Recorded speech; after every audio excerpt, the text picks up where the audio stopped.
দেশে উদ্যোক্তা হতেও অনেক বাধা। বিশ্বব্যাংকের 2020 সালের রিপোর্ট অনুযায়ী এস অফ ডুইং বিজনেস সূচকে 190টি দেশের মধ্যে বাংলাদেশের স্থান 168তম। প্রথম স্থানে নিউজিল্যান্ড এবং শেষের স্থানে সোমালিয়ার অবস্থান। দেশে উদ্যোক্তা তৈরিতে পর্যাপ্ত প্রশিক্ষণ এবং তাদের সহযোগিতা করার জন্য রাষ্ট্রীয় কোনো সাপোর্ট সিস্টেম গড়ে ওঠেনি।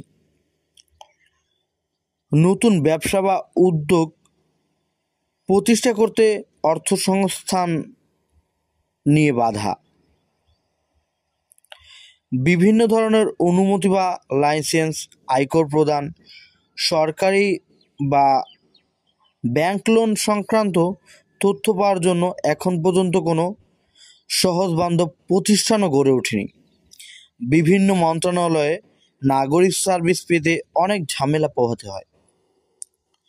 তরুণদের মধ্যে উদ্যোক্তা হওয়ার প্রবণতা দেখা দিলেও উদ্যোক্তা হিসেবে টিকে থাকা তাদের পক্ষে বেশ দুরূহ ব্যাপার।